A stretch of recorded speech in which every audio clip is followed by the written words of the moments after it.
Maestros, a más amigos de Sin Censura, le pido al equipo que nos grabe para ahora con muchísimo gusto saludar a esos tres maestros. Hoy tenemos una mesa de maestros del derecho y el periodismo. Saludo con mucho gusto al queridísimo abogado César Gutiérrez Priego. César, ¿cómo estás? Toño, como siempre, un placer, ya en modo vacaciones, pero siempre un placer y más con mesa de lujo, entonces no me la podía perder. Al ratito una caguama en el Caguama Challenge, con mucho gusto te estaré acompañando. Bien fría para que amarre bien. A la distancia, fíjate que aquí las venden en Kansas City, El otro día casi se me salen las lágrimas al encontrarme con una caguama en una tienda de conveniencia. Le dije al dependiente que significaba mucho para mí. Por supuesto, sí. Hay que llevar la cultura a otros lugares. Exactamente. También saludo con muchísimo gusto al queridísimo Francisco Paco Cruz, escritor y periodista. Paco, ¿cómo estás? Toño, ¿cómo estás? Gusto saludarte. Y mira, ¿con qué? Con el abogado César Gutiérrez Priego y con Jaime, que ya lo vas a presentar. Así que aquí estamos todavía en un modo vacaciones, pero me da gusto, abogado, que estés en vacaciones de veras. Sí, estamos aquí en vacaciones, como también me imagino está el queridísimo Jaime Hernández, periodista y legendario corresponsal de guerra. Le digo, esta es una mesa que yo, híjole, me siento hasta, no sé, ¿no? Ahí pequeñín. Querido Jaime, bienvenido tú también aquí a Sin Censura. ¿También ya de vacaciones o cómo van? No, ya sabes, a veces sí, a veces no, cuando se puede. Pero en cualquier caso, todo una gozada estar con el queridísimo don César Gutiérrez Priego, a quien yo considero un grandísimo abogado y un buen columnista, y no que se puede decir de don Paco Cruz y de ti, querido Toño. Listo para lo que ustedes me digan. Pues hablemos, ¿qué les parece, queridos compañeros? Entre tantas flores, hablemos de la maldad, de lo que decía Baudelaire en Las Flores del Mal, bueno, que no tiene nada que ver con lo que vamos a platicar a continuación, pero pues sí, de un gran escollo al que nos enfrentamos en estos momentos en cuanto a seguridad. Sé que teníamos planteados ahí algunos temas, pero creo que con ustedes vale la pena muchísimo analizar los últimos planteamientos que hace el presidente López Obrador en la mañanera. Hoy le insistieron hasta el cansancio varios compañeros corresponsales que podría haber de alguna otra forma una anulación de la elección, si esto es posible. Y llegó el punto en el que el presidente dijo, miren, si se da una anulación, se va a dar debido a ese golpe técnico, golpe de estado técnico, pero no se lo recomendaría mucho, o no creo que lo hagan porque sería rascarle pues los testículos al felino ese que tanto miedo le tienen los conservadores al pueblo, y ahí tendrían muchos problemas. De inmediato se levanta y empieza a hacer en medio de un grito peleado una serie de especulaciones la corresponsal de Proceso, Dalila Escobar, quien juega con la idea una y otra vez de la anulación y también especula en cuanto a ese golpe de Estado. El presidente López Obrador llega incluso a decirles, bueno, pues si Proceso está en la intención de que se anule la elección, inténtenlo. A ver qué tal les sale. ¿Qué opinas de todo esto, querido César? Fíjate que desde hace algunas semanas yo escribí una columna e incluso hice un hilo en X, anteriormente Twitter, en donde estábamos viendo un golpe de Estado blando. ¿Y a qué me refería también? Pongo las señales de qué es lo que estaba sucediendo, cómo se ha estado utilizando a algún grupo de medios de comunicación extranjeros y nacionales, así como a ciertos columnistas y periodistas, los cuales pues, pueden poner su opinión a la venta y se puede comprar. Y que todo iba encaminado a que saben que las elecciones las tienen perdidas. La realidad es que más allá de cualquier encuesta seria que nosotros hayamos podido ver, todas ponen en primer lugar a Claudia Sheinbaum, pero ya con porcentajes que son imposibles de que se puedan revertir. Eso, por supuesto, que les genera mucho miedo. Y nosotros lo hemos estado viendo con el tipo de noticias que han estado manejando a lo largo de estas semanas. Pero no es algo nuevo porque incluso las 4 personas que estamos en esta mesa lo hemos dicho abiertamente. Tengan cuidado porque se va a polarizar, va a existir guerra sucia y van a tratar de crear una narrativa de que las elecciones van a ser elecciones de Estado. Por eso han estado recurriendo al extranjero con ciertos organismos, con ciertos partidos políticos extranjeros, para no solo crear esa narrativa, sino crear un foco en donde se pudiese llegar a dar una situación de este estilo. Nada más hay que ver los últimos sucesos que han estado pasando en algunos países, más en específico de América Latina, en donde hemos visto golpes de Estado. Hemos visto incluso algún presidente que ganara las elecciones y que la Suprema Corte no le diera la oportunidad de protestar el cargo y que fue casi obligado que se pudiera llevar, ¿no? Como lo vimos en Guatemala. Hemos visto lo que ha sucedido en donde gobiernos democráticamente electos fueron destituidos por el Poder Judicial de aquellos países y que se ha estado buscando de alguna forma que se pueda llevar a cabo posiblemente en el país. Y no es una especulación nada más, sino porque estamos viendo todos los factores externos que se empiezan a dar. ¿Se han podido desactivar muchas de estas campañas? Sí, por supuesto, lo hemos visto. El tema del narcopresidente, ¿no? Lo pudimos ver cómo fue desactivado, incluso con la misma insistencia que el presidente lo estuvo manejando. ¿Por qué? Porque la realidad es que no cuajó lo que quisieron inventar, lo que quisieron decir, ¿no? Ahora resulta que durante 2 décadas fue el hombre más investigado en México y en los Estados Unidos y no encontraron nada, y ahora quieren crear una narrativa de que en teoría existen nexos con el crimen organizado.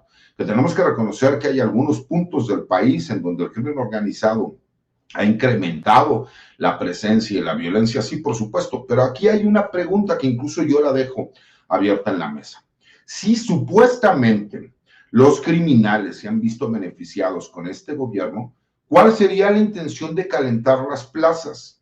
¿Cuál sería la intención de ver un video como el que sube Pedro Ferriz, hija, en donde asesinan a una persona que pide que por favor mejor le den un balazo, que se me hizo muy lamentable que lo subiera abiertamente, pero que no pone la parte previa que yo subo en diversos tweets, en donde dice que les interesa a los policías en Guanajuato que gane el PAN, para poder seguir extorsionando a la gente, para poder seguirlos chingando, porque es interés del pelón, haciendo referencia a quién es el presidente municipal de Celaya, para reelegirse, y que es por medio del Partido Acción Nacional. ¿Por qué entonces, si se supone que los grupos criminales se han beneficiado con este gobierno, empiezan a calentar las plazas?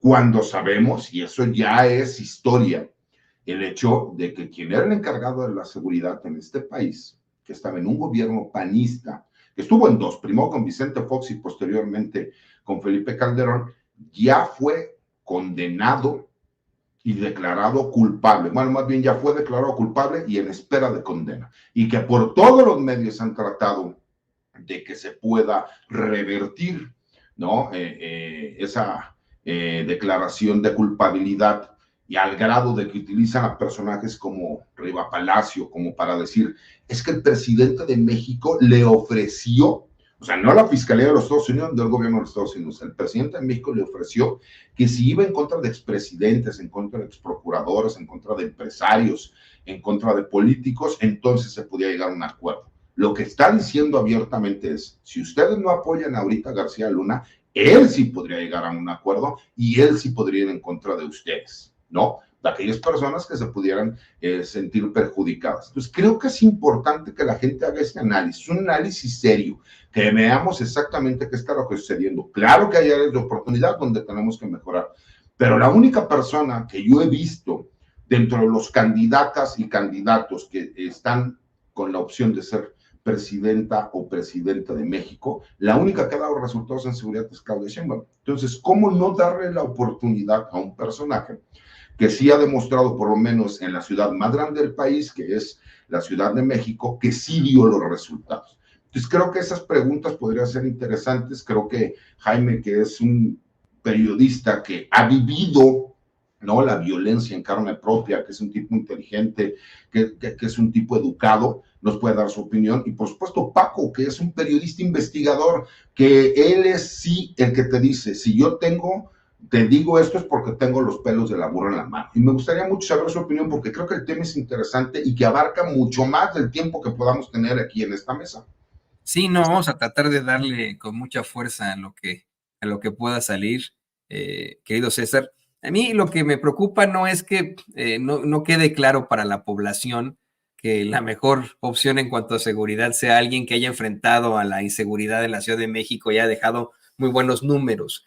Lo que me preocupa en todo caso es que sí se gane esa elección, pero se intente la anulación mediante una serie de estratagemas, se juegue con la idea de la anulación y se especule con la idea del golpe de Estado. Le voy a pedir al equipo que nos grabe, porque ayer tú, querido Paco, precisamente después de escuchar la entrevista que le hacía Vicente a Sabina Berman, nos decías que esta elección no ha visto lo peor todavía. Creo que ya estamos llegando a un punto en el que, híjole, podrían incluir, como bien advertías tú, como advertía Sabina, como advierte César, podrían incluir circunstancias muy, muy cuestionables en cuanto a la violencia, y con esto, bueno, pues desencadenar una problemática en México, también tomando en cuenta que la mayoría de las personas apoyan en estos momentos a todo lo que tenga que ver con López Obrador. Ahí está la nueva encuesta que le da más de un 80% de apoyo, o la misma de Reforma que le da ese 73%. En promedio son 7 de cada 10 mexicanos los que apoyan a López Obrador y a su movimiento, 2 que lo odian patológica y dogmáticamente, y uno al que le vale madres, que ese es el más peligroso de todos. Pero si de pronto hay alguna intervención armada, violenta, por mucho que el pueblo pueda de alguna otra forma acabar con ese levantamiento, esa circunstancia, por ser más, sí tendría algún tipo de problemáticas, lo sabemos, ¿no? Esto ocasiona violencia, ocasiona muertos, ocasionan heridos, descontento y problemas sociales, ¿no? Mira, Toño, yo primero voy a seccionarte la parte de los periodistas. El problema es que en este país es que muchos periodistas, la mayoría que trabajan en los llamados medios masivos de comunicación, el periodismo viejo, es que quieren o se han propuesto meter al presidente López Obrador en una trampa para que el presidente responda, pues si hay golpe, nosotros vamos a sacar el ejército. Sí, sí hay un golpe técnico, claro, sí, a través del Poder Judicial. Sí hay una claridad en esos reporteros, sea por iniciativa propia, sea porque sus medios los van guiando, se han puesto esta camiseta de meter al presidente en esa trampa. Es una camiseta golpista, una camiseta que ha perdonado la ignominia de la corrupción del PAN, de la corrupción del PRI, de la falta de capacidad de Xochitl Gálvez Ruiz, de los sinvergüenza que son su cuarto de guerra, Claudio X González Guajardo, Alito Moreno, Max Cortázar, que es un tipo siniestro, un tipo que se ha encargado históricamente en los gobiernos de Vicente Fox, de Felipe Calderón, de comprar a la prensa. Mira, él fue el responsable de apretar la bota, nadie me lo cuenta, lo viví, de apretar la bota para que finalmente quebrara o llevara el gobierno a la quiebra a José Gutiérrez Vivó, este hombre siniestro, y él fue responsable también del despido de Carmen Aristegui. Este hombre fue responsable de armar todos los programas para hacer la imagen presidencial de Genaro García Luna. Es decir, esos medios ahora se han olvidado de todo. Claro, recibieron, y eso hay que aclarar, recibieron en el gobierno de Calderón por lo menos 35,000 millones de pesos, en el gobierno de Peña como 40,000 millones de pesos, así, pero por ese dinero se han olvidado de todo y se han puesto la camiseta golpista. Le surge que el presidente diga que va a sacar a la calle al ejército, a la Guardia Nacional. Si le están tendiendo una trampa, ¿van a poder hacerlo? Yo creo que no. El presidente es mucho más inteligente que eso, les da la vuelta a todos. Seguramente el presidente ya lo vio. Luego, mira, yo digo que hay una especie de violencia dirigida. Estamos, por ejemplo, los policías en Campeche, ¿dirigidos por quién? Pues por Alito Moreno va. Hay una violencia dirigida, la violencia en Sinaloa, el secuestro en Sinaloa, es una especie de, aunque no hubo violencia criminal, no hubo muertos, no hubo heridos, esa especie de retención o secuestro de 66 o 80, las personas que hayan sido, es una especie de violencia dirigida.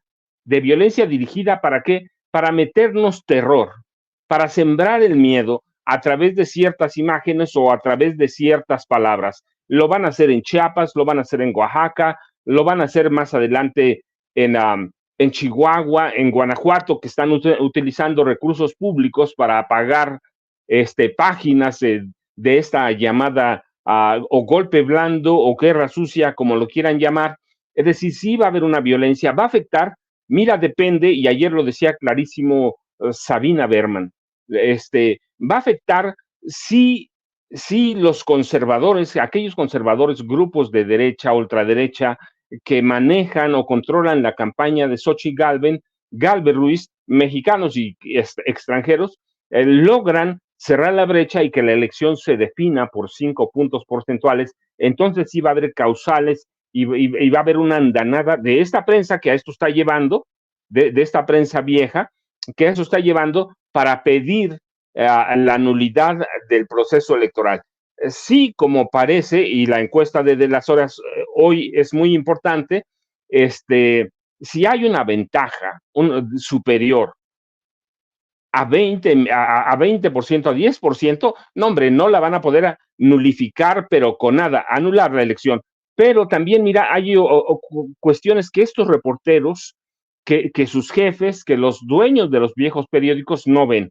La encuesta de las Heras marca una cuestión bien fundamental al margen de los porcentajes que le dan a Claudia Sheinbaum la victoria sobre Xochitl Gálvez y sobre Jorge Álvarez Maínez de Movimiento Ciudadano.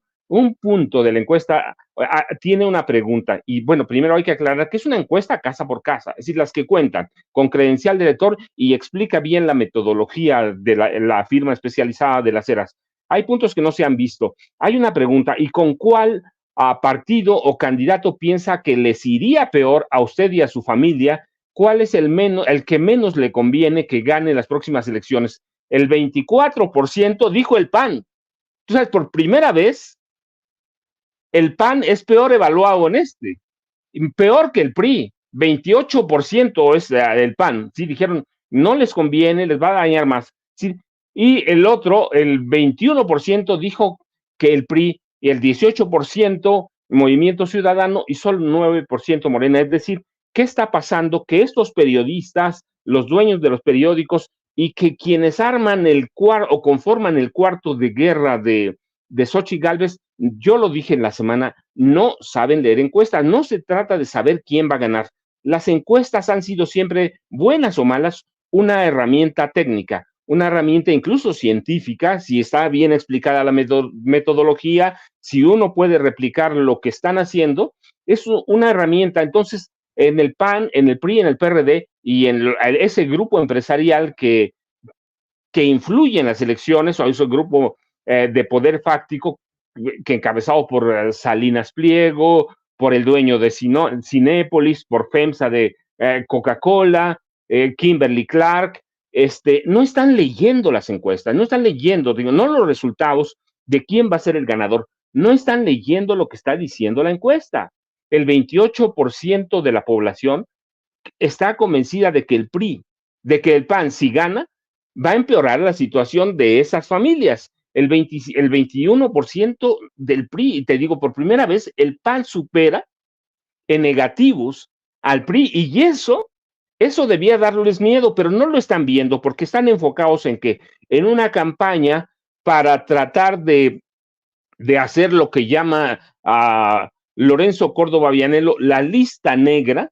Él lo dijo hace un par de semanas. Estamos elaborando una lista de las violaciones electorales. Se refería claramente al presidente López Obrador. Están haciendo una lista negra. Entonces ellos están más enfocados en eso que en ganar la elección o en leer las encuestas. Si de mantenerse así las tendencias, hay que aclararlo, las encuestas son solo intención de voto, tendencias de voto, pero la elección se define el día del 2 de junio próximo. Entonces, esto no lo están leyendo, Toño. Entonces, sí, yo estoy de acuerdo, lo hemos dicho aquí, César, Jaime, todos lo hemos dicho, y además se ha ido cumpliendo la situación, va a empeorar, va a haber una violencia dirigida, y yo digo, ya hay una violencia dirigida, una violencia para afectar el proceso. La cuestión es que, mira, en los 300 diputados, y digo 300, no los 500, porque 200 son de representación proporcional, es muy complicado que vayan a influir. en los 64 senadores, igual 64, porque hay una parte que son o que van a ser senadores de primera minoría, otra de representación proporcional. En esos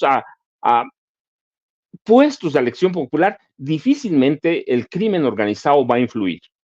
Lo van a intentar, pero supongo que a estas alturas el Ejército y la Guardia Nacional ya tienen detectadas las zonas en las que deben tener presencia permanente hasta el 2 de junio y un poco después.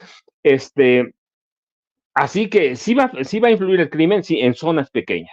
En zonas pequeñas van a asesinar candidatos, qué triste y qué lamentable, van a asustar a electores, a otros eventuales candidatos ya se retiraron, entonces van a influir en cuestiones pequeñas, pero lo que están haciendo es una lista, y eso es a lo que supongo que a estas alturas el equipo de Claudia Sheinbaum, Morena, incluso la presidencia de la República, tienen mucho cuidado, lo están analizando. Entonces, si eso pasa, Toño, va a ser muy difícil que le apuesten a la elección, que le apuesten a la anulación de los comicios presidenciales. Si hacen eso, sería un grave error. ¿Por qué?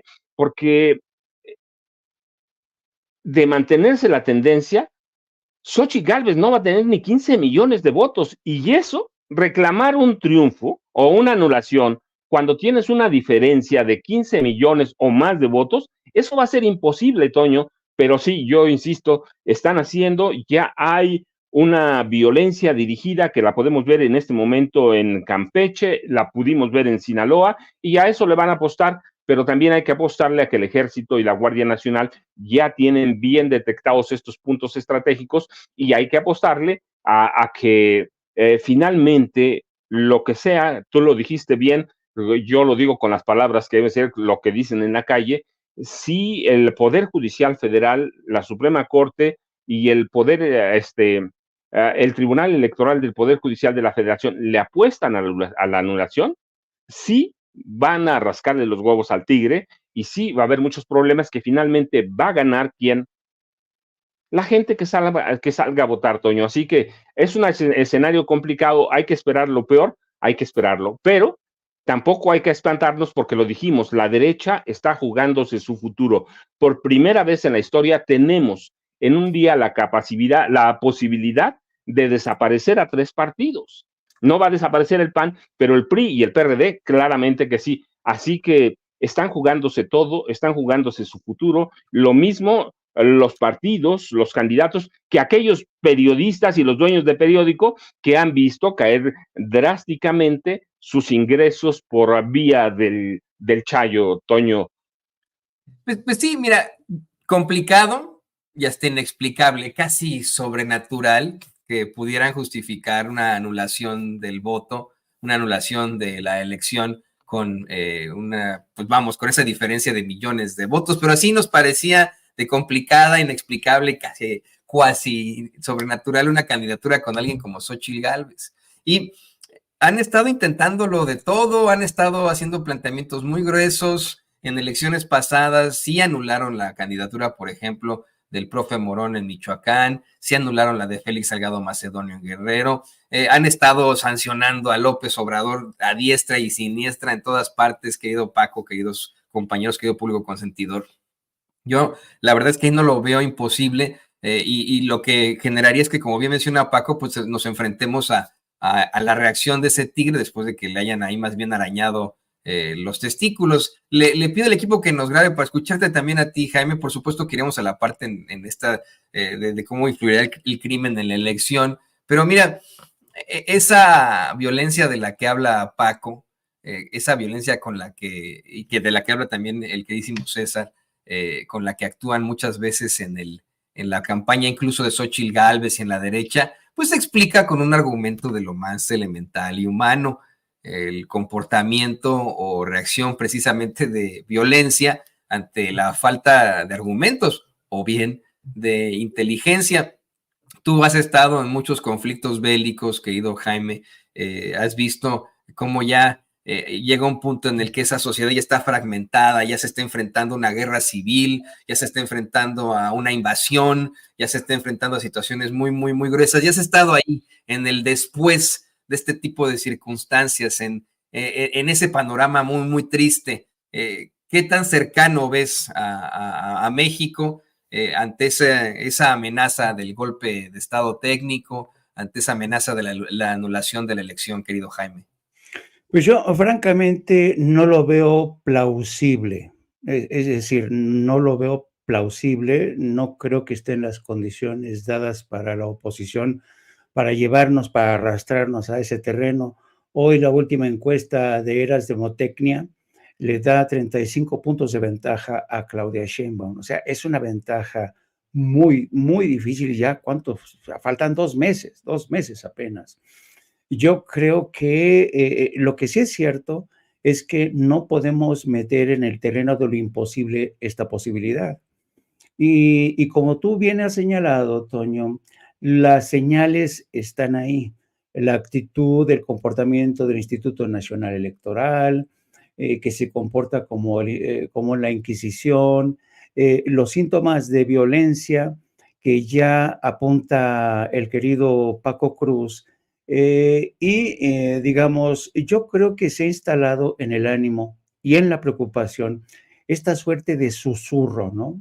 El susurro que nos dice va a haber violencia, porque siempre la hay, es cíclica esta violencia, pero es una violencia que tiene que ver en ciclos electorales con esta política de corte tribal, ¿no? Donde es una disputa por el poder terrenal de los caciques, de los patriarcas, por eso yo lo llamo, es una política tribal de ajustes de cuentas, esa siempre ha existido. Pero a lo que nos enfrentamos ahora es yo lo creo que es lo que se conoce ya como la necropolítica. Es decir, en el 2018 vimos cómo todos estos intereses corporativos fueron incapaces, los partidos fueron incapaces de frenar el ascenso al poder de Andrés Manuel López Obrador. Se combinó este hartazgo de millones de mexicanos con la corrupción, con la violencia, con las ganas de tener efectivamente un cambio que en el transcurso de estos 5 años ha sido tangible, mucha gente ha visto cambios en sus vidas, sobre todo los sectores más marginados, los sectores más olvidados. Ha habido un aumento del salario mínimo, ha habido el aumento de becas para jóvenes que vivían en la orfandad literalmente. Entonces, yo creo que hoy más que nunca hay un sustrato de ciudadanos que quieren seguir apostando por esta transformación. Yo creo que, y cuando uno escucha a Andrés Manuel López Obrador, ustedes se dan cuenta que él utiliza un tono, se instala en la templanza, en la tranquilidad, y cuando alguien, por ejemplo, la reportera de Proceso le habla de golpe de Estado, el presidente prefiere no llegar y especular con ese escenario porque sería meramente especulativo. Hay que tener en cuenta, y esto lo subrayaba Sabina Berman en la entrevista que le hizo nuestro querido Vicente Serrano. Sabina Berman hablaba de las condiciones que nos llevarían, desembocarían en una disputa lo más cercano a un golpe de Estado técnico, y es una diferencia mínima del 5% entre ambos candidatos, los punteros. Yo francamente no creo que Xóchitl Gálvez consiga remontar la diferencia que le separa de Claudia Sheinbaum para llegar a un 5%. Ahora bien, después de las evidencias presentadas hoy por Elizabeth Vilchis en la mañanera, es evidente que el Partido Acción Nacional, la derecha, tiene un plan en estados como Guanajuato, en estados como Jalisco, donde van a tratar de hacer lo imposible para tratar de evitar que Morena avance en sus dominios, ¿no? Pero yo creo que por primera vez tenemos a una mayoría de electores convencidos de que a pesar de que no todos estamos satisfechos al 100% por lo alcanzado por Andrés Manuel López Obrador, y mira que en muchos sentidos ha ido más allá el presidente de las promesas ofrecidas, hay mucha gente que todavía se declara insatisfecha porque así es este mundo. siempre vamos a estar poco satisfechos con lo que se nos ofrece. Entonces yo confío en que el sentido común aplique, pero ahora sí que yo definiría, para concluir, yo definiría que si en el 2018 estas fueron unas elecciones que barrieron, fueron inesperadas, sorpresivas, realmente nadie imaginaba el margen de victoria que iba a tener Andrés Manuel López Obrador. Nadie se atrevió a vaticinar ese margen que, por cierto, ha sido el margen de victoria que ningún candidato a la presidencia ha tenido en la historia reciente de México. Nadie ha cosechado esa mayoría. Entonces, después de eso, yo creo que las próximas elecciones, la derecha lo ve como una forma de revancha, y también como una amenaza existencial, porque como bien dices tú, Antonio, pues podrían varios partidos perder su registro, ¿no? Entonces, yo creo que lo ven como una amenaza existencial, pero también como una revancha en la que el lema de siempre, el haya sido como haya sido, va a estar detrás de esta campaña. Así es que yo confío muchísimo, de verdad, yo sí creo que la mayoría de los ciudadanos estamos hoy convencidos de que no podemos apostar de nueva cuenta por ladrones, ¿no? No podemos apostar por la pervivencia de un sistema judicial que solamente ha favorecido a unos pocos, ¿no? Yo vivo aquí en el sur de la Ciudad de México, que está tapizada con imágenes del señor Taboada. Digo, es una contaminación horrorosa ver todos los días la imagen de este líder, es un tipo que es el líder del cártel inmobiliario. ¿Cómo va alguien a votar por alguien que es un ladrón? Por alguien que está investigado. Es decir, yo me llevo las manos a la cabeza, y así lo mismo en el caso de Xóchitl Gálvez. Xóchitl Gálvez acusa a los hijos del presidente, no tiene plan de gobierno, se la pasa demandando, pero ella misma es centro de investigaciones sobre un caso de enriquecimiento inexplicable cuando fue alcaldesa, ¿no? Entonces, yo creo que los ciudadanos saben distinguir, yo creo que, y gracias al papel de medios alternativos, que sí, somos una minoría, pero somos bastante tenaces y constantes, y yo no voy a dejar de denunciar esto. Es decir, o damos un pase de página y apostamos realmente por realmente la reconstrucción de un nuevo tejido social, de una sociedad más justa, de un aparato de justicia más equitativo, que se apegue al derecho constitucional, o francamente vamos a retornar a un pasado en el que Dios nos libre, ¿no? Así es que yo veo desde sí un poco de preocupación, lo confieso, porque sé del tipo de barbaridades que son capaces. A lo largo de la historia, el PRI y el PAN han demostrado que son capaces de todo, de asesinar, de embarazar urnas, de tratar de comprar el voto, en fin, sí, lo sé, pero creo que por primera vez somos mayoría los que queremos que la cuarta transformación merece una segunda oportunidad para culminar con este gran proyecto de transformación. No, pero querido Jaime, si algo caracteriza a los partidarios de la oposición es la falta de sentido común. Ahorita están al nivel de apoyar a alguien como Xóchitl Gálvez. Te vas hasta yo me deprimo al ver este dogma que tienen, en que es imposible cambiarles al hacerle planteamientos con todas las de la ley, de forma objetiva, con argumentos. Y queridos compañeros, antes de continuar, quiero comentarles que la mejor mano en el póker es conocida como escalera real. Es tener en el mismo palo un 10, un jack, una reina, un rey y un as, como el as que acaba de llegar, que es mi queridísimo Vicente Serrano, a esta mesa de análisis. Querido Vicente, te saludo una vez más. Bienvenido a la escalera real. Gracias, Toño. No me queda claro quién es la reina, pero bueno, eso ya es harina de otro costal y conversación Dicen que si de otro día. Ahí está la respuesta. ¿Eh? Que si alguien pregunta, ahí está la respuesta.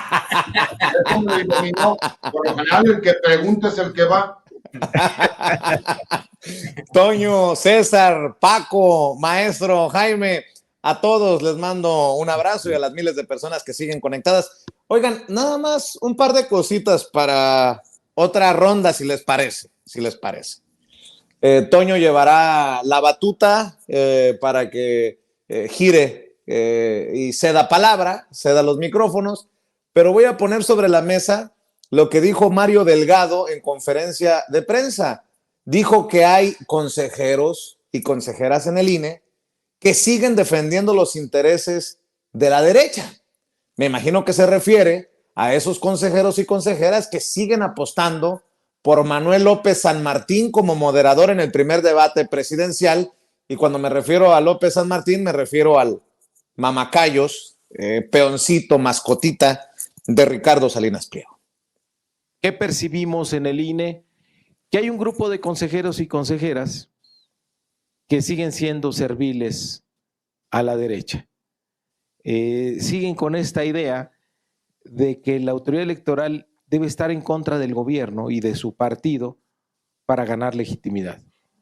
Nada más equivocado que ese argumento fue el que utilizó Lorenzo Córdoba para convertirse en un opositor al gobierno en lugar de un árbitro. Y todo lo que tiene que ver con Morena, tenemos el rechazo abierto de estos consejeros de tratar de darle a la derecha lo que sabe que no podrá conseguir en las urnas. Entonces, por cierto, Monero Hernández, José Hernández, se saca una de sus obras de arte con el lápiz, arrastrando el lápiz, y vea lo que publica, hablando de sacar a personajes de la basura. Ahí están dos, creo que parecen dos de los peoncitos de Ricardo Salinas. Ah, sí, Mónica Garza y Miguel López San Martín, por una consejera del INE, sacándolos de la basura, y dice, este está bueno para moderador. Eso lo pongo sobre la mesa. Y también, no sé si ya rescataste, Toño, las declaraciones de Javier Milei, el presidente de Argentina, que le da a Oppenheimer en CNN. No sé si ya las compartiste, ya las tenemos, ya las conseguimos, ¿no? Vamos a escuchar lo que dice el presidente de Argentina sobre Andrés Manuel López Obrador. México va a tener elecciones el 2 de junio. Tanto el presidente López Obrador como su candidata Claudia Sheinbaum han tenido palabras muy duras con usted. Es un halago. Es un halago. Digo, que un ignorante como López Obrador hable mal de mí, me enaltece. Bueno, el ignorante escupiendo para arriba. Por cierto, ¿cómo anda el peso argentino frente al dólar, don David? ¿Todavía lo tiene por ahí? A ver cómo anda el peso argentino frente al dólar estadounidense. No, ese es el peso mexicano, don David. No me tire curvas, no me tire curvas. Ah, eso. 857.50 pesos argentinos por dólar. Y en México el superpeso. ¿Cómo anda, don David? Échele, don David. 16.59. Voy a pagar más rápido mis deudas que tengo en dólares por allá en la Unión Americana. Mi querido Toño, pues usted anda repartiendo el queso, así que usted dice por dónde nos vamos. Pues simple y sencillamente, igual, ¿no? Me parece muy jocoso tener al loquito de Javier Milei haciendo estos planteamientos cuando el país se le cae a pedazos. Más bien debe de ser, y además de todo, le copia a López Obrador. López Obrador es quien ha dicho una y otra vez, citando a próceres de la patria, próceres mexicanos, por cierto, que entre más lo golpean, más digno se siente, ¿no? Y que mientras sean este tipo de personajes, pues son ellos los que caen muy mal. Creo que le sigue al queridísimo César. No sé si César le quieras entrar a la conversación. Los micrófonos son totalmente tuyos.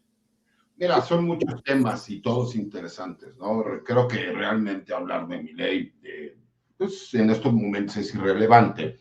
Cuando tienen a Argentina en una de las peores crisis económicas y sociales de su historia, pues por supuesto que pues, te demuestra que lo que trata es desviar la atención y tratar de manejar un nacionalismo, ¿no? En donde, ¿cómo es posible que ataquen al presidente de Argentina? Cuando es tal vez el presidente que más rápido perdió popularidad en su país, derivado de todas las acciones neoliberales que ha estado llevando a cabo, ¿no? Y que lo vemos pues, en la protesta social todos los días y la molestia que existe por parte del mismo pueblo argentino. Pero dentro de todos estos temas que estuvo proponiendo Vicente, que se me hacen muy interesantes, pues por supuesto vemos, ¿no? Lo que está pasando en el día a día, ¿no? El hecho de que escuchemos a Mario Delgado salir y hablar públicamente de lo que está aconteciendo, cómo se está llevando a cabo, cuáles son los eventos que estamos viendo en el día a día. Y creo que es muy importante señalar lo siguiente, lo decía Jaime, lo decía Paco, y lo retomo. Vamos a demostrar, las personas que le queremos dar la oportunidad de continuar a la cuarta transformación, porque era imposible que después de 70 años, ¿no?, de gobiernos que lo único que hicieron fue venir a enriquecerse, y no digo que no haya existido corrupción en este gobierno, por supuesto que hay ciertos personajes allegados al presidente que a lo mejor no hicieron las cosas de forma correcta, y eso también hay que señalarlo. Sí creo que hemos avanzado en muchísimos temas, y sería imposible decir que en 6 años vamos a poder solucionar todos los problemas que existen en el país, pero sí vamos por buen camino. Creo que es importante que la gente analice, que vea, que piense, que la única forma en que ellos puedan tratar de dar un golpe técnico es, como lo decía acertadamente Jaime, tenemos que salir a votar, tenemos que salir y no confiarnos, no importa la ventaja que tengamos, tenemos que ganar de tal forma que sea tan abrumador la diferencia de votos entre la candidata Claudia Sheinbaum y Xochitl Gálvez, para que no exista dudas, no dejemos dudas, que tengamos el honor de salir a decir, yo fui, emití mi sufragio, tuve la oportunidad de continuar con la transformación. ¿Por qué? Porque recordemos todas las historias que se han inventado. Ya nuevamente empezaron a manejar es un peligro para México. Creo que Claudia Sheinbaum ha sabido cómo llevar la campaña, sabe que no tiene que arriesgar de más y aún así ha estado haciendo una serie de propuestas, no solo interesantes, sino muy prácticas, muy directas, sabiendo quiénes son las personas que pueden apoyar con temas en específico. Creo que eso es importante. Y es muy importante también porque yo les voy a ser muy honesto, a mí no me gusta el hecho de que haya tantos chapulines que hayan brincado para Morena, ¿no? Y Citlali decía algo que en parte tiene razón. Hay muchos personajes de la 4T que no tienen esa base social dura, que a lo mejor algunos priistas y algunos panistas sí lo tienen. No lo justifico porque no hay forma de justificarlo, pero entiendo lo que es buscar el plan C. Y la verdad es que yo, aunque soy abogado, yo no soy especialista en temas electorales, y cuando me explicaron que incluso Morena y aliados podría ganar los 300 distritos que salen a votación, no podríamos llevar a cabo el plan C por cómo están las leyes en nuestro país de forma electoral. Entonces, se tiene que dividir en algunos estados de la República, aliados, ¿no? Que no van junto con Morena, para poder conseguirlo. Porque creo que sí es importante que dejemos las bases directas de lo que nosotros estamos buscando. Si realmente queremos que se lleve a cabo la transformación del país, tenemos que salir a votar, tenemos que ejercer ese derecho. No tenemos que dejar dudas, que recuerden toda su vida el día que enfrentaron a la cuarta transformación y que el día de mañana, cuando nuestros hijos y nuestros nietos nos digan, oye, es que ¿por qué hablan ustedes de crisis, de inseguridad, si nosotros vivimos en un país donde tenemos todo esto como un derecho, ¿no? Hemos visto la perversión de la derecha neoliberal en este país a tal grado que ahora quieren adueñarse de los programas sociales, de las ayudas al pueblo de México, cuando son los primeros que han votado en contra, cuando son los primeros que les molesta que se apoye a los más necesitados. Se ha demostrado que sin robarse el presupuesto, porque estamos hablando de miles de millones, no solo de pesos, de dólares, que es lo que dejan de recibir. Todos estos chayoteros ultraderechistas que dejaron de recibir cantidades multimillonarias, ahí están las listas de lo que recibían, cientos de millones de pesos Por supuesto que están molestos, por supuesto que le están pegando sus intereses.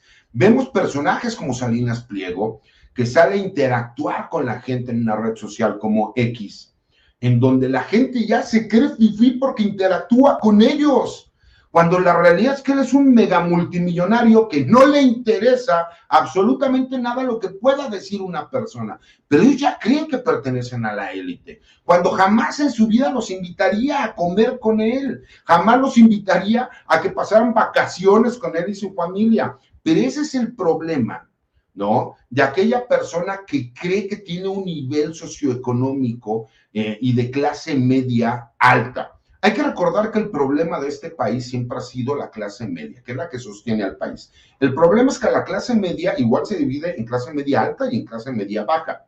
Cuando la clase media está más pegada a la baja, está con la base social, porque quiere que crezca la gente que está abajo.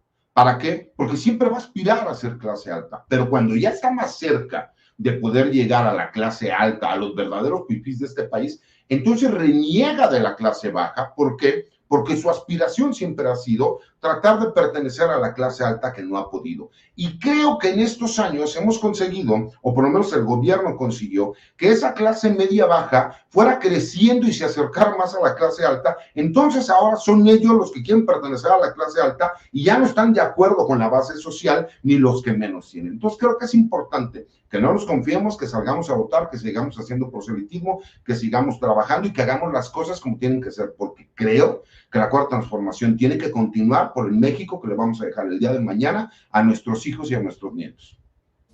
Por cierto, solo porque lo estás mencionando, César Gutiérrez Priego, dice Ricardo Salinas Pliego, ¿qué tal que hacemos una consulta entre el pueblo de Huatulco para conocer si quieren quedarse sin el campo de golf que les acabo de volver a ganar? ¿Ustedes creen que el gobierno y sus secuaces aceptarían el resultado? Reglas. No se le debe regalar ni prometer nada a los votantes. El brazo armado de Morena no puede amenazar a los votantes ni operar durante ese día. Y el que pierda acepta el resultado y sin llorar.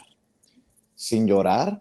Pues el que sigue tirado como niño haciendo berrinche en el piso es el señor que ve en pantalla. Mi querido Paco Cruz, también escucho tus comentarios, tus reflexiones, tus opiniones. Dime, César. Realmente se dice sin Yolanda Mari Carmen. Digo, ya si vamos a hablar en términos más coloquiales, es sin Yolanda Mari Carmen, ¿no? Nada más para aclarar. Va. Mi querido Paco, escucho tus reflexiones, tus comentarios.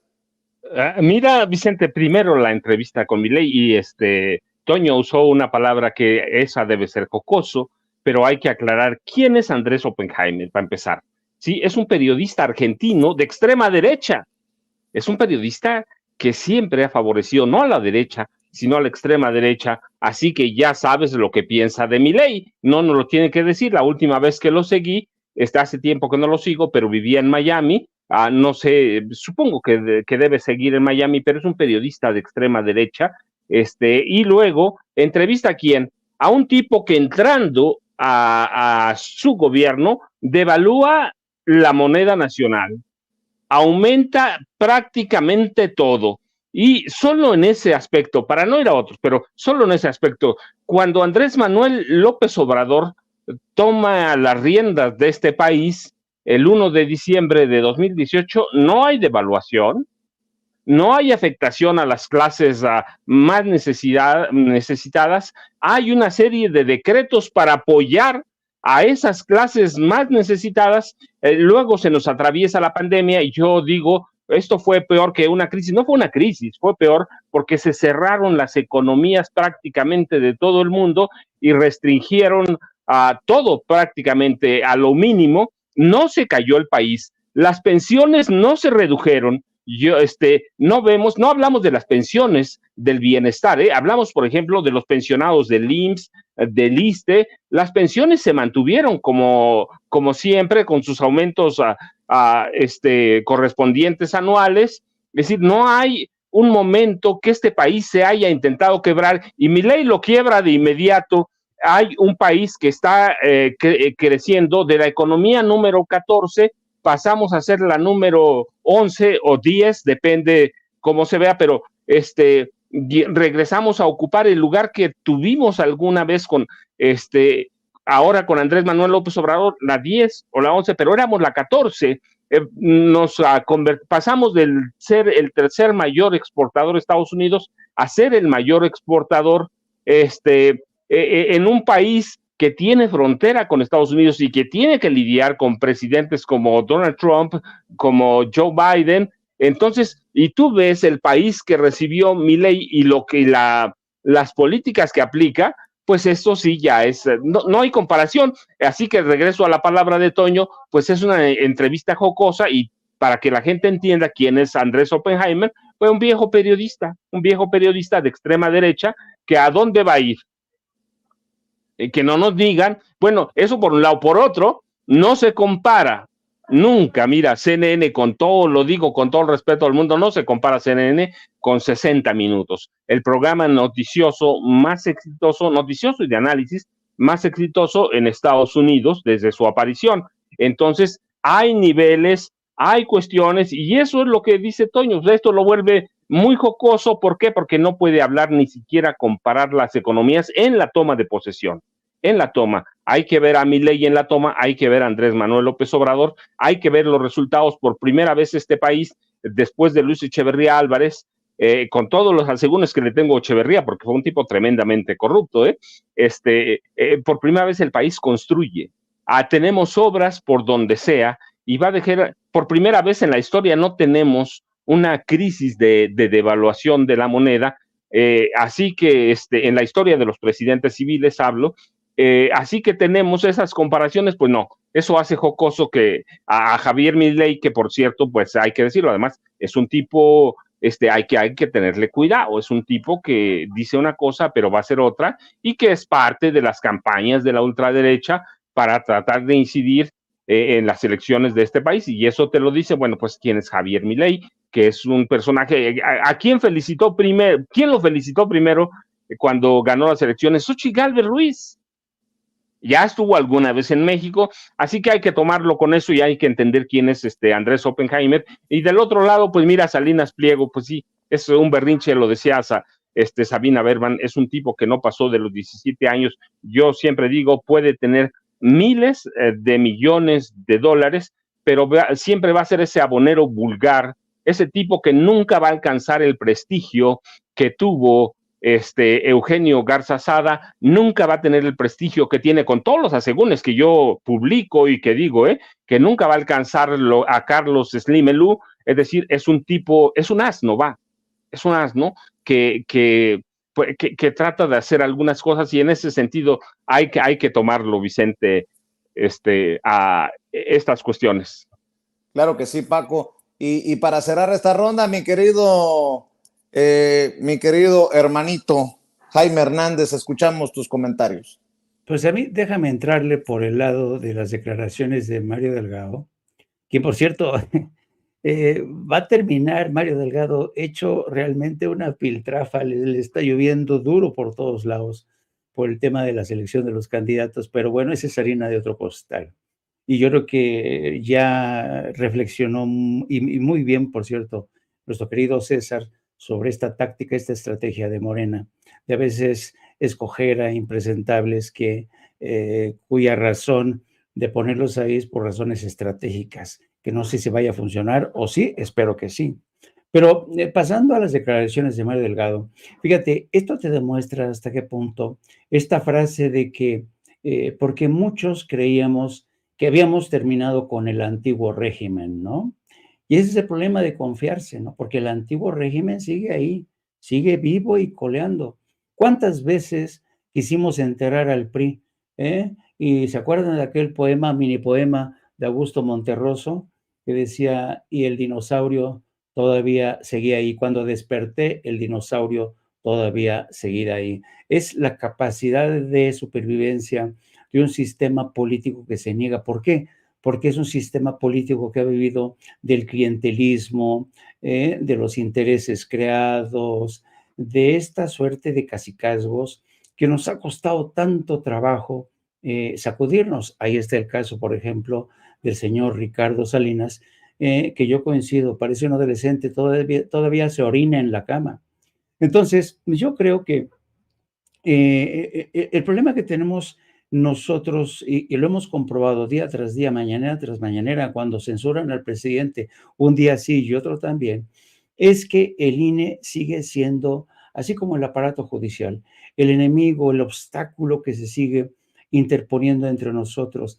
Y fíjate que lo triste de todo esto es que ciertamente, porque cuando uno revisa las leyes que, por ejemplo, que están detrás y que dan sustento a estas resoluciones para censurar al presidente, pues es cierto, hay ciertas reglas, ciertas resoluciones que así lo señalan. Pero claro, lo que pasa es que yo creo que el debate del INE es un debate inacabado. El INE tiene que reformarse. No puede ser que el INE se convierta en la Santa Inquisición. Tiene que haber mayor margen a la libertad de expresión, coño, si no somos menores de edad como para no saber entender lo que es una oligarquía corrompida. Es decir, ahora resulta que ni siquiera el INE nos permite utilizar, echar mano de un buen castellano, ¿no? Tenemos que recurrir a subterfugios para darnos a entender o decir, pues ya cuántos innombrables hay en la mañanera, ¿no? Tenemos el innombrable clásico, legendario, que fue siempre Salinas de Gortari, pero ahora tenemos innombrables como Raimundo Rivapalacio, uno de sus seguidores, ¿no? Entonces, yo creo que el Instituto Nacional Electoral le está haciendo un flaco servicio a la democracia. Y lo que es más, yo creo que estas decisiones de último minuto están, yo creo que desnudándolo y desnudando su interés. El hecho de, como dice bien Mario Delgado, todavía está secuestrado el Instituto Nacional Electoral.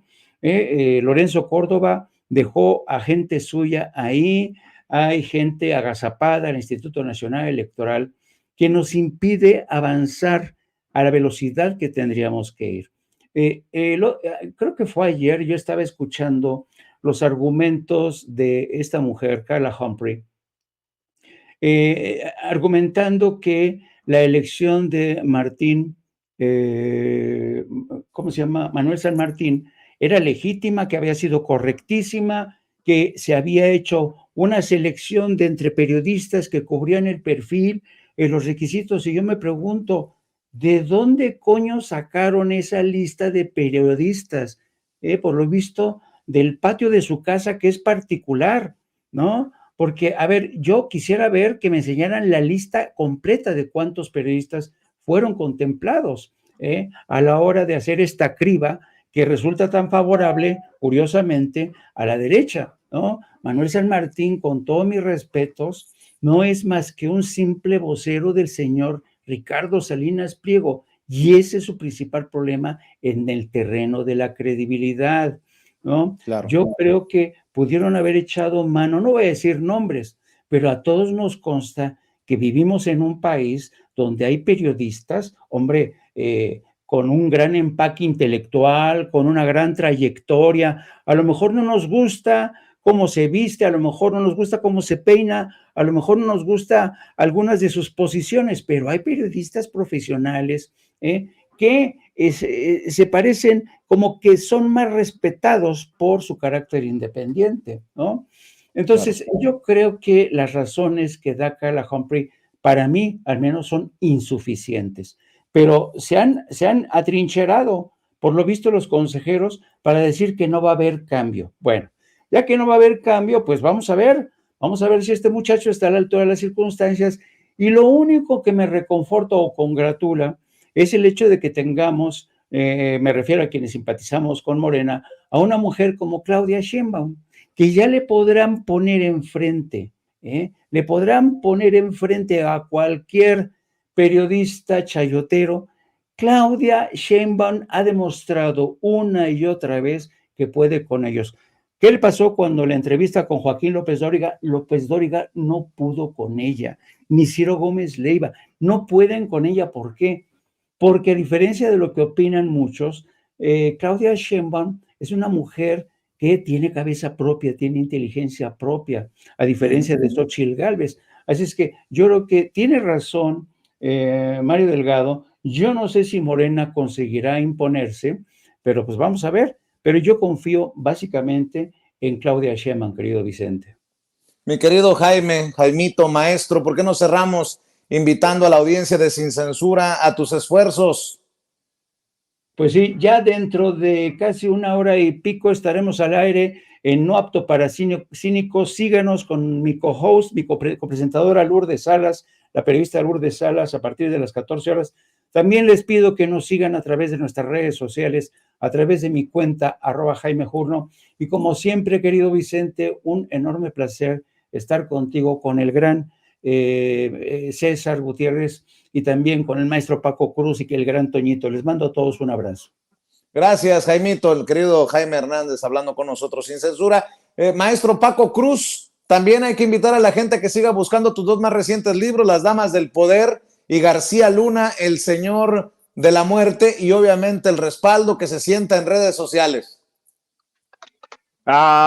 Vicente, pues yo primero agradecerles a todos, a Jaime, al licenciado Gutiérrez Priego, a Toño, a ti, y yo, mira, digo nada más, las elecciones verdaderas empiezan el 31 de marzo próximo, cuando todas las maquinarias electorales se echarán a andar. Ahí ya no hay que se queda un estado, que se queda un municipio. A partir del día 31 se pone en marcha todo el proceso electoral general, que concluirá o cuyo atractivo mayor es a la elección presidencial, seguida por la elección del nuevo Congreso General de la República. Así que a partir del día 31 vamos a tener campaña en serio y una guerra sucia que va a modificar muchas cosas en este país. Así, pero yo igual, y a Jaime, a César otra vez, a Toño y a ti, Vicente, muchas gracias como siempre.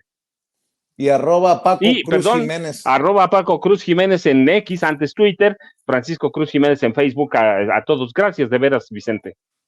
Gracias, mi querido Paco. Y mi querido César Gutiérrez Priego, pues también hay que invitar a la audiencia a leer tu columna en La Silla Rota y a seguir tus trancazos en redes sociales.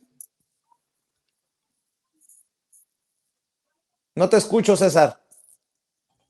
Pues es que me apagan el micrófono, me están censurando en Sin Censura.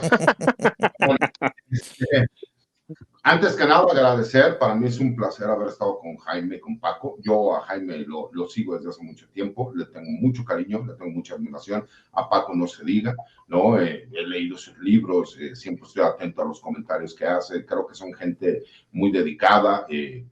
Dime quién ha salido, ¿no?, de mentirlos en cuanto al trabajo de investigación que realizan. Es gente que tiene toda la ética del mundo. Por supuesto, con Toño y contigo me une una gran amistad. Toño, como buen hijo de militar, pues se entiende muchas de las cosas, ¿no?, de cómo se vive esto, y para mí siempre es un placer. Y comentarte, ¿no?, en cuanto a tus pleitos en redes sociales, que ya vi que te sigues peleando, porque estaba yo aquí en la entrevista.